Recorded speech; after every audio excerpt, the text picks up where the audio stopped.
I just want to welcome everybody today to our open source satellite, like our monthly session. Somehow it's June already this year, not quite sure how that's happened, but here we are. And oh, no problems. Yeah, somehow we're June already, not quite sure where the year has been going. And we've had some really good, interesting technical talks so far this year, and we're going to carry that on now with looking at how we use some open source tools to apply them to some technical subjects. So Kathryn, if you'd just like to. Lovely. So I'm just going to give a quick overview for those of you who aren't familiar. I know some people have been to these sessions before, but bear with me for just one moment.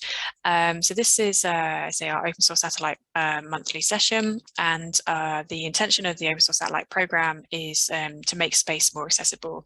And we're doing that through the development of an open source satellite platform, but also we're trying to build a community as well. So, you know, we want to build an open source space community where like-minded people can come together and share in this development.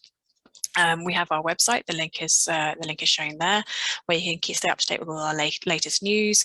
You know, sign up if you're interested in maybe helping out, or downloading newsletters and the like. We have a number of articles which you can see highlighted at the bottom of the page there, and we also have a GitHub repository which we are populating as we go.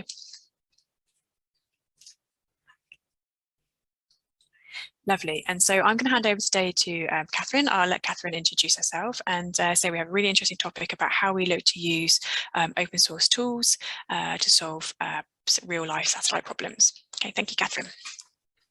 Hello, good afternoon, everybody. It's great to be talking again today. So it's a particular pleasure. It's actually International Women in Engineering Day that we only realised earlier on today, because we're all busy doing engineering here. But it's great to be on a Women in Engineering Day, talking about a piece of engineering that I've really enjoyed doing, having an interesting problem to solve, and trying to find different ways to get to the answer. So it's been a really interesting piece of work that I've done. So it's great to be talking about that with you today. So I'm Kathryn Graham. I'm one of the system engineers here at KISPE, and I'm working on the open source satellite program, 20 odd years in the industry, and loving it. So we're going to move on to what we're going to talk about today. So,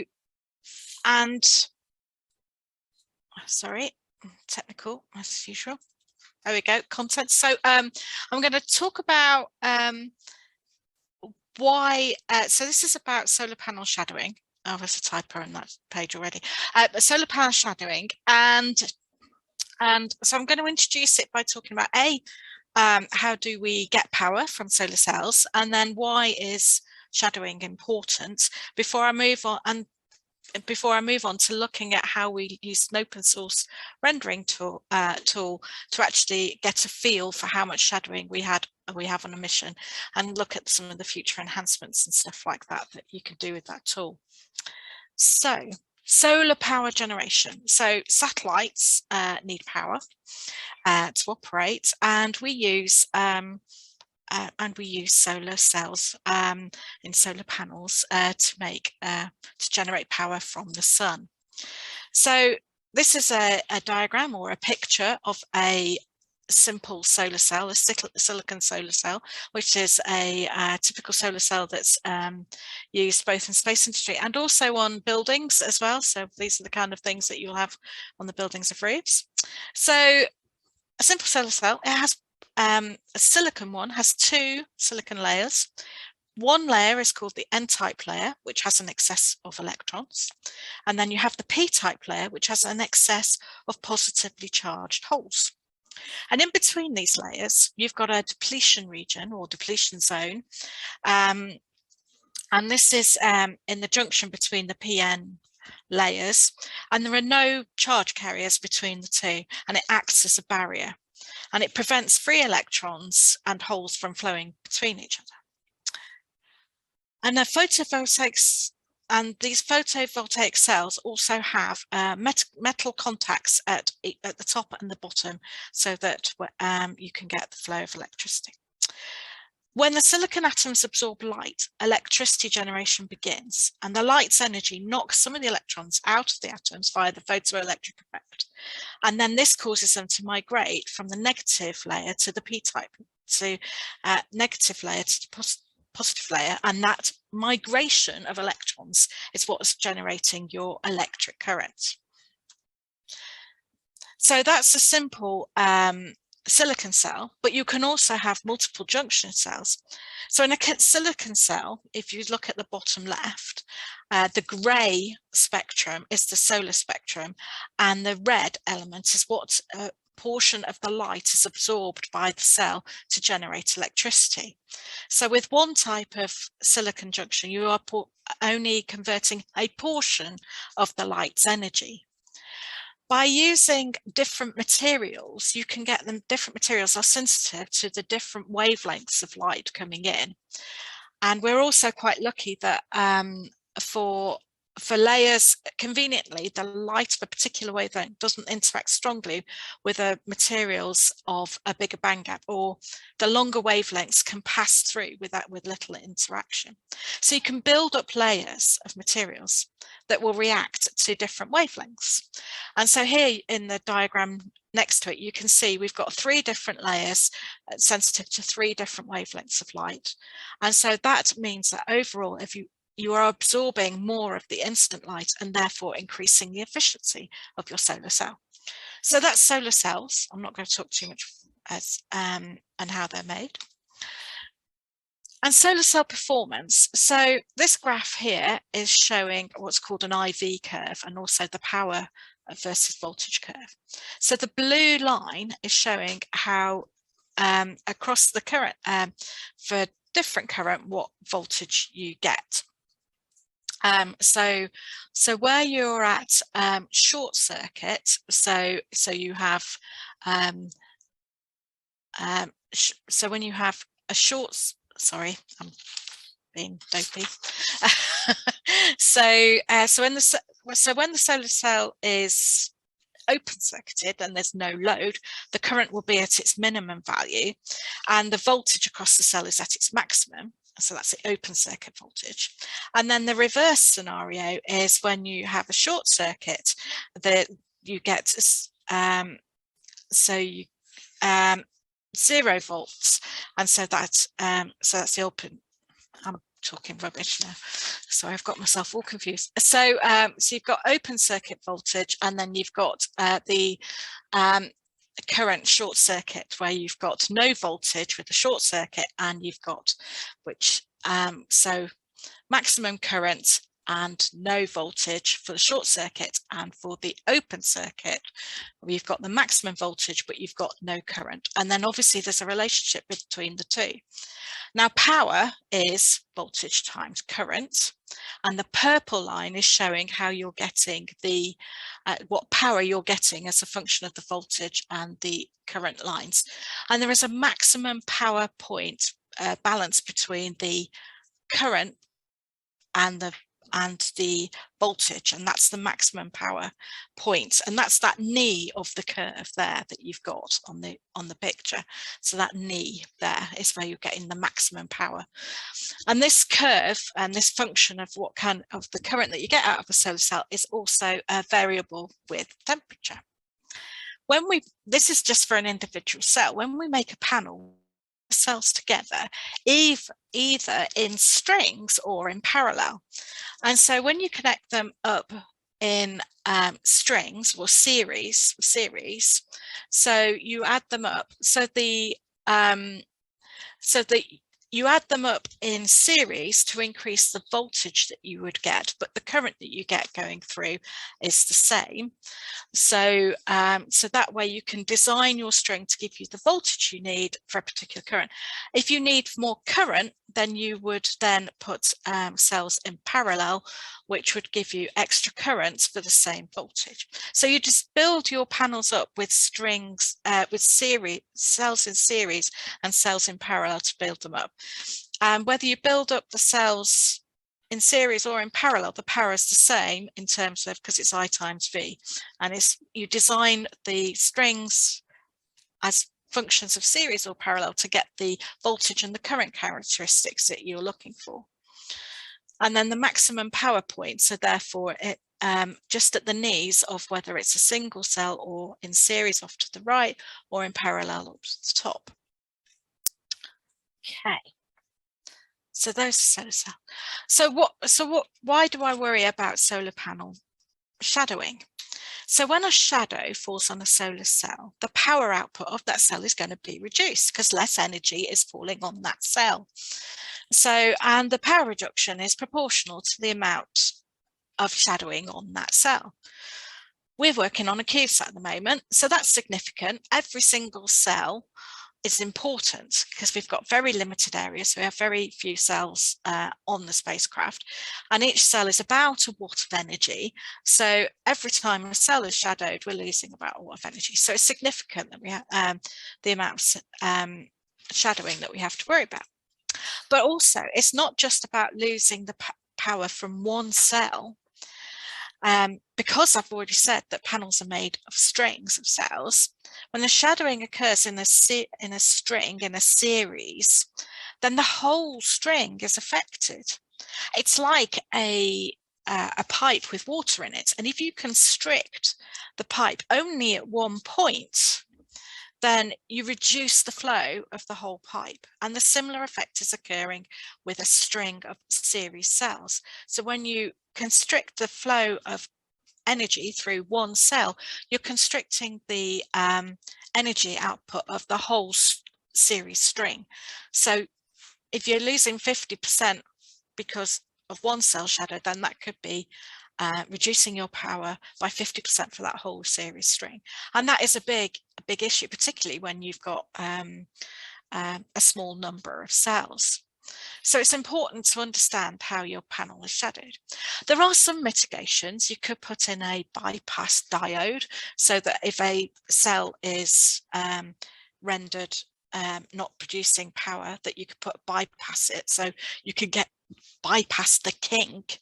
But if your shadow is falling across multiple cells, for a small CubeSat, you're still losing significant energy. So we have to model this and look at this. So we want to model how much shadow we've got on our solar cells. So what do we need to do to model the solar panel generation? Well, we need shadowing.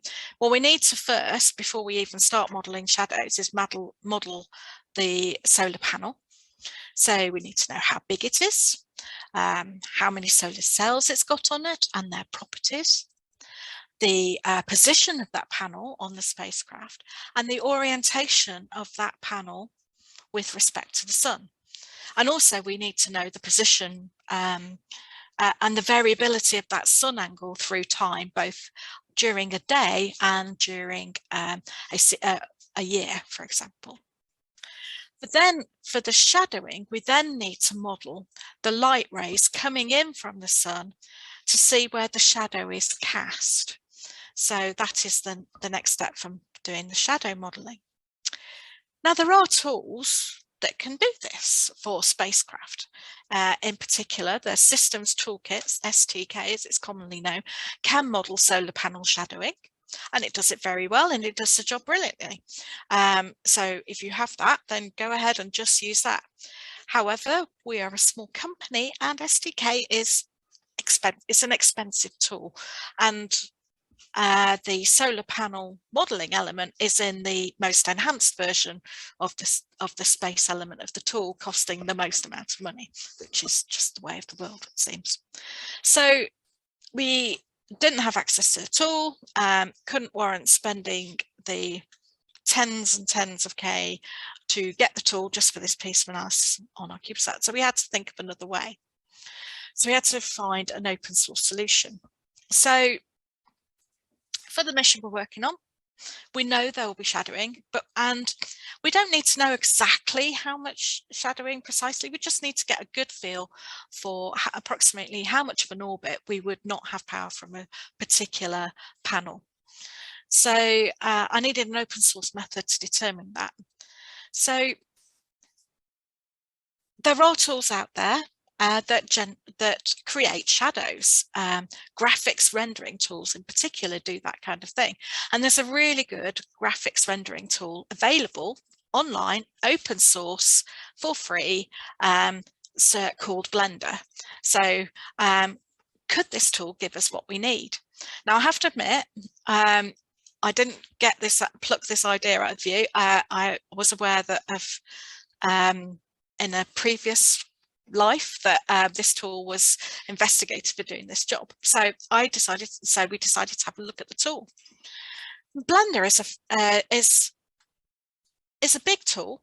It's a free open source 3D computer graphics software toolset, and it's used for creating animated films, visual effects, art, 3D printed models, motion graphics, you name it, it can do it. And there's a whole load of features it can do: 3D modeling, UV mapping, texturing, rastering, but it can do shadows. So I don't need the full features, I just need to know the shadows. So got downloaded Blender. Blender is free to download. Like I said, you need a reasonable PC to run it on because it is doing quite a lot of processing. So the first step, so how did I go about using Blender to get the shadows? First step, the initial modeling, was just to create a simple satellite model. And you could build simple 3D models in the tool and scale them to the size that you want. So this is when you start Blender up, the first thing it gives you is this cube. Adapted to cube, change the size and your change the size to make it realistic, and added in elements to the spacecraft for the spacecraft that would matter in terms of the shadowing.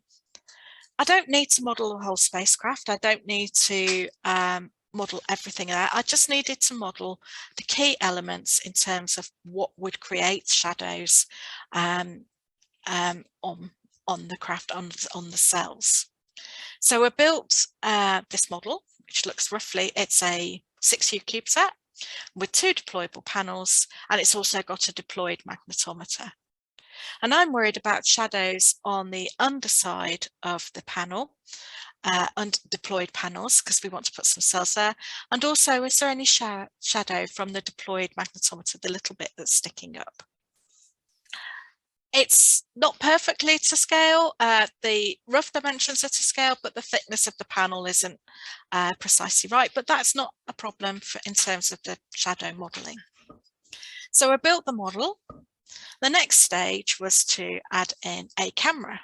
You need a camera to be able to see the output that the model gives you. And the position of the camera just determines what you see in the rendered image. To make my life easier, you can set the camera so that it tracks your target. So I set the camera to track my satellite, and then I could move the camera around to any orientation I wanted to see what the shadows were. Also, the tool has a really nice little thing called a render preview. So it allows you to see, as you move around, which are the best views in terms of getting a view of what the shadows are. Then I had to put in, wanted to create the shadows. Well, to create shadows, you need a light source, and it's got different types of light sources as a tool, and sun is an option, which is a great start. Interestingly, Blender, it has the sun set up. I did have to tweak the sun parameters. You need a size of the light source.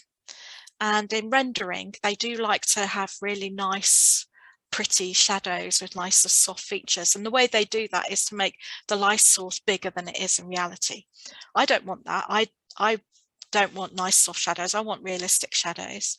And also in space, they're not softened by the atmosphere or anything like that. So I changed the light source size to be what the angular, what the sun's angle would be if we were in space. And that creates nice sharp shadows in the space environment. So that worked nicely. So I put in the sun. The picture here shows the sun. Don't worry that it doesn't look very far away. The tool for the sun model doesn't you don't need to worry about the distance away because the properties of the light are set for the sun, even if you've got the sun where it looks a bit nearer. It's a little bit complicated. It's quite a complicated tool.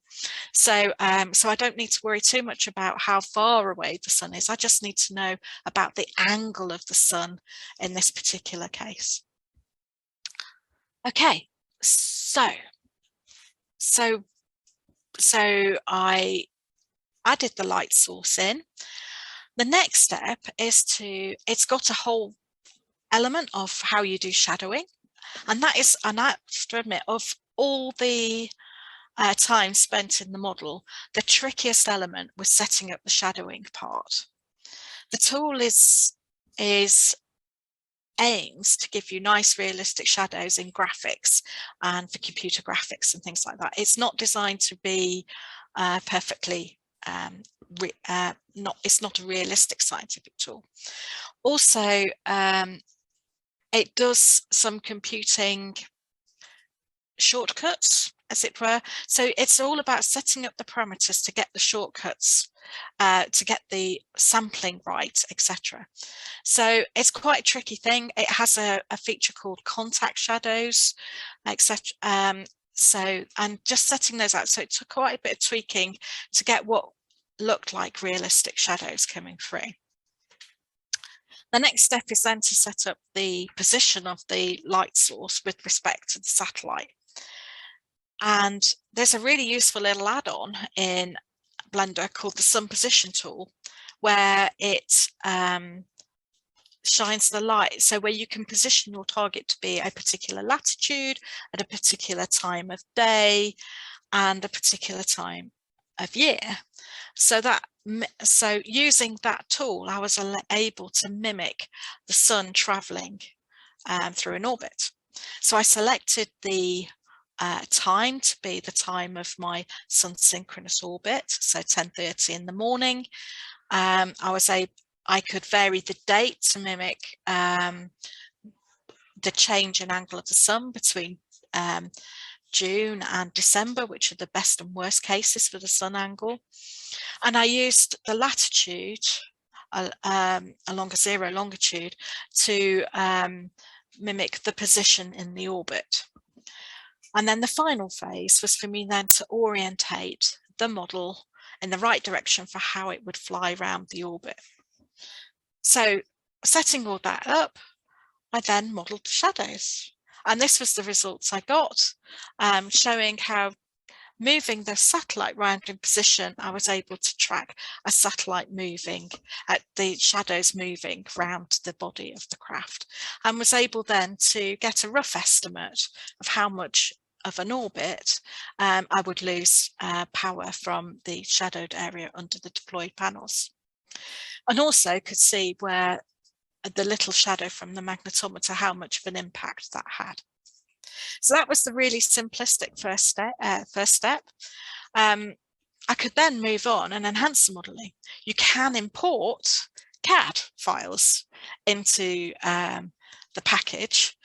Kind of wish I'd realised that before I did the previous step. It was a bit easier. So you can now import. So I could now import a model in.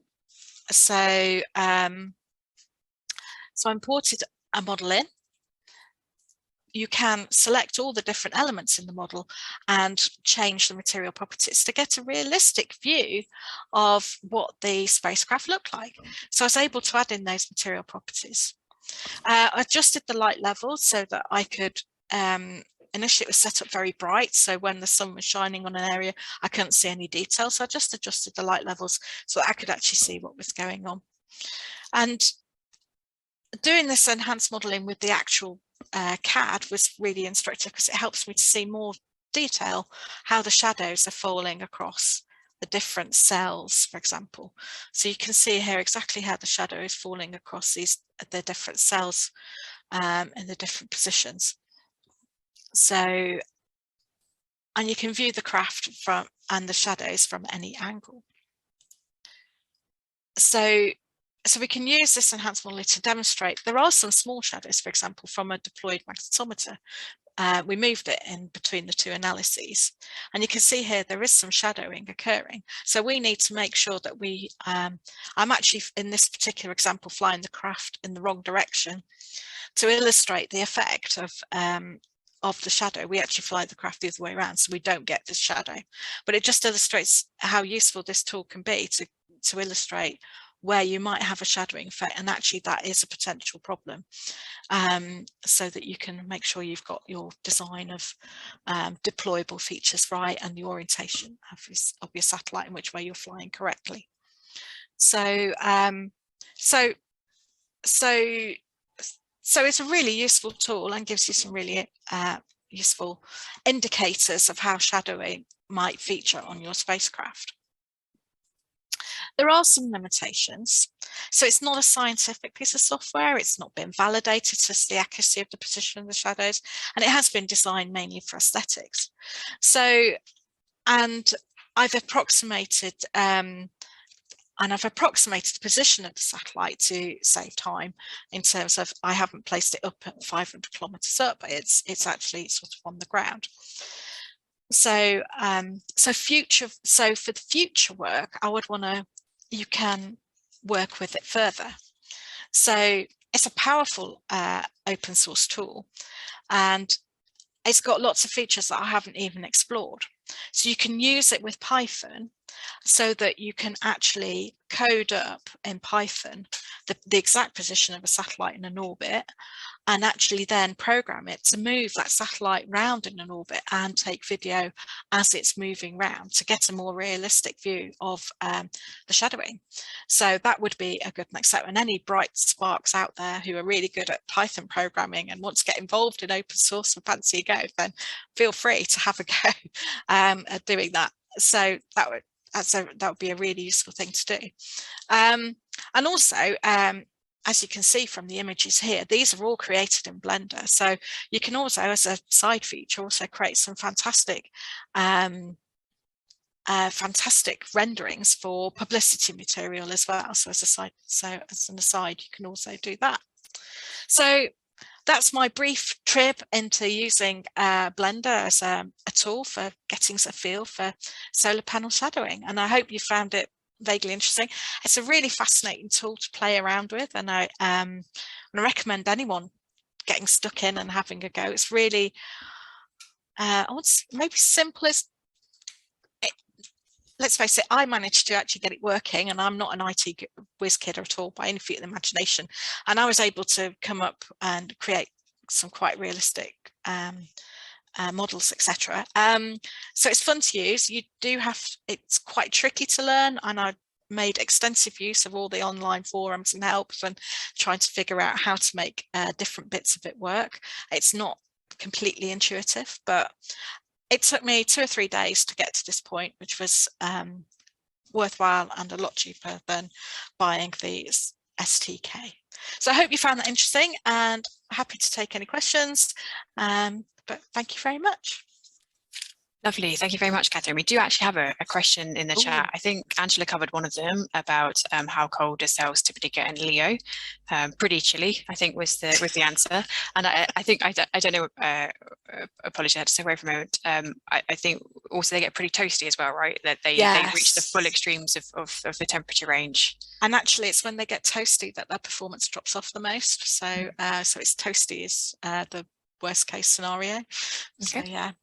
Lovely. And then we have another one here about whether there's any idea what the error is between Blender and the actual value and calculation.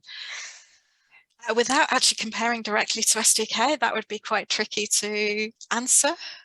But I guess we could, I guess, in a fully illuminated case, because we have some estimates, don't we, around kind of cells and panels. So we know in a fully illuminated case, what we would expect to see on a panel, and so that's I think what we've used to do a comparison, and I think it's pretty good.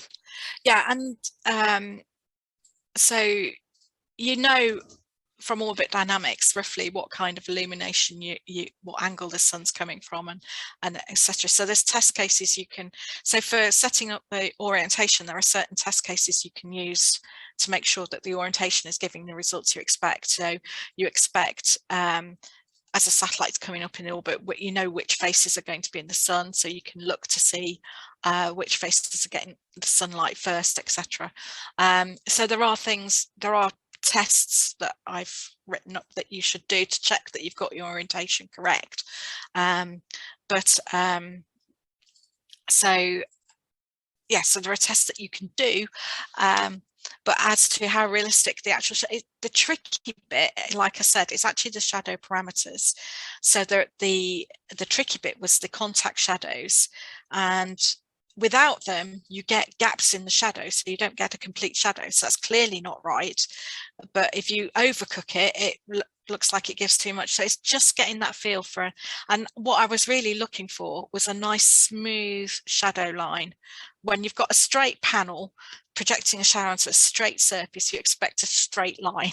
So yep. That's what I was trying to use as a judgment call in terms of getting those parameters right. So yeah. And I guess it's true of every model, right? It's only a representation. It's never going to be as true as the actual physics. Otherwise, we spend our entire lives going around the modeling loop. A model is only as good as the data you put in it. Indeed.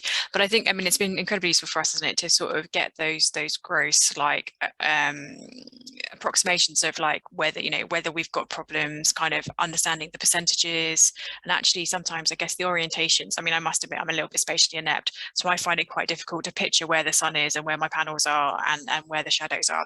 That's beyond my brain. I'm very much a digital engineer. I deal in ones and zeros, so the time I have to think in sort of 3 dimensions becomes quite problematic for me. So it's been really useful to get the visuals out and actually better to see things, and that's been really, really beneficial as well for everyone on the team, and I think as well. So we have a question about whether we would consider sharing the file on Blender Market. I definitely think we'd look at sharing some stuff around the open source satellite connotations of it, and maybe we could look at putting together some material. The examples that Kathryn showed today are for some other work that we have. So I don't think we can share that particular file, but we could probably look to share something. And I guess, Kathryn, we can take that away and have a look. It'd be pretty straightforward for me to create a simple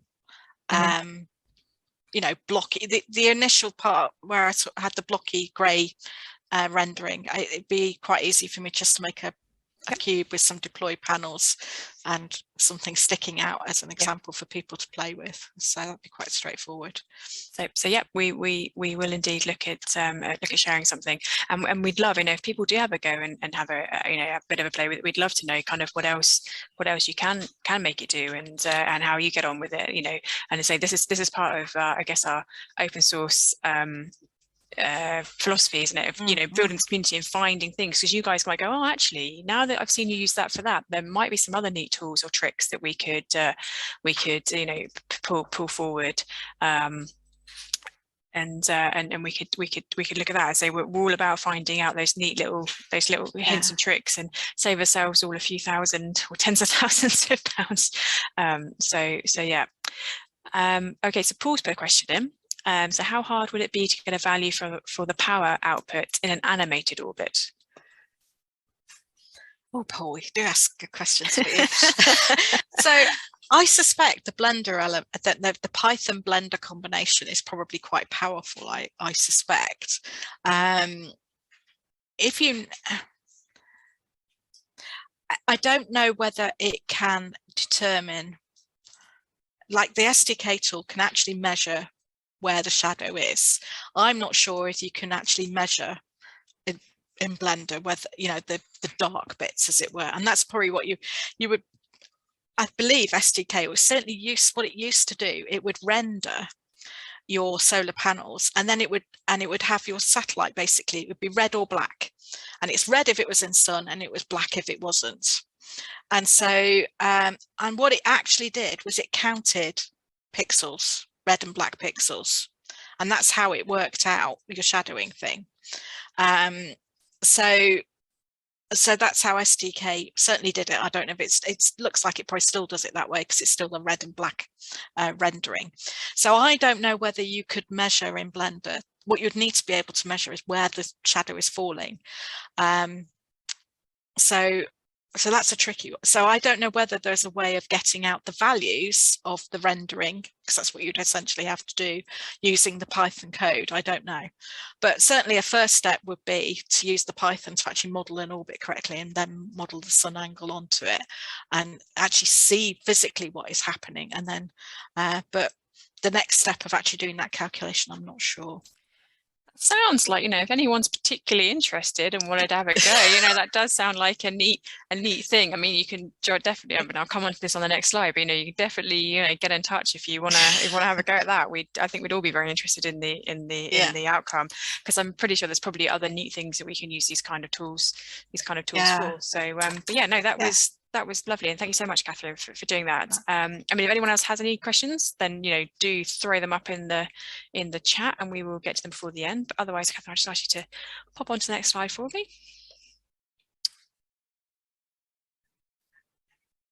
Lovely. Oh, so we do have another question just before I launch into my outro.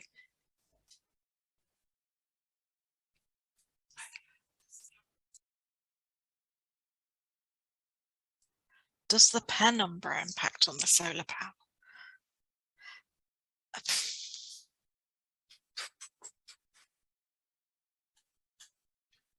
a good question.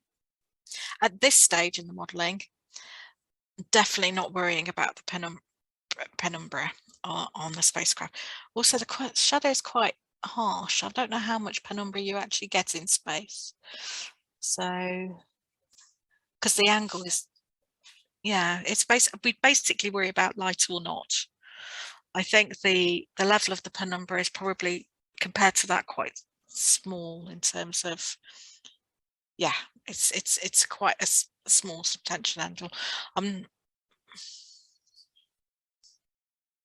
Pardon? Okay, yeah. So at this point, definitely neglecting it, because actually just the core shadows is what I'm worrying about. And actually what I'm looking at is where I'm getting shadow occurring at any point in that solar panel, and then just like, okay, I'm not counting the power I'm getting at that point. And any power I do generate at that stage, I'm taking as a bonus power. So for a sizing case, I'm worrying about where I lose the power. So I want to make sure that I've got enough solar cells before that point, before I start losing them, as it were. And then any power that I generate after that is a bit of surplus. So it's the next level of detail that is, is probably a step that's not needed. And certainly STK doesn't do this either. It just does the yes shadow or no shadow. So so that's how, I don't know if that answers your question. So, but basically we don't worry about it. Excellent. No, that's great. Thank you very much, Kathryn. Lovely. Okay, so I just want to thank Kathryn again for her talk. I say it's always really cool to see sort of these other open source approaches, and and so as I said at the beginning, please check out our website, kind of find out some more, and maybe come join us and do some work as one of our collaborators. So via our website and via calls that we put out, you can see kind of the bits and pieces that we're up to. We have a lot of active software projects going on at the moment. There's lots there. We also are looking at running what we're calling designathons, where we're looking for people to take part, maybe do some mentoring and some judging. And we're also always interested in anyone who thinks that they might like to use our open source satellite design as well. Please drop us a line, and we would love to talk to you. And really excitingly, next month, which a group that we've sort of come in contact with through the open source domain is Dawn Aerospace. And so Dawn Aerospace will be giving a subject which always gets everyone very excited, is around satellite propulsion, which should be great. And so we have very fortunate to have one of their co-founders and their chief revenue officer joining us, Jerome Wink, who's going to give us all a talk about things to consider when choosing satellite propulsion, which I say should be really interesting, and everyone thinks prop school, so that's always a good topic. And that will be next Thursday on the 21st of July at 4:30 British Summer Time. So hopefully you'll all be able to join us then, and we'd love to see you all again. And as the guys said, the link in the chat, this will go up onto YouTube, so you can watch it again at your leisure, and think of other cool ways to use Blender to do some more other cool fancy things.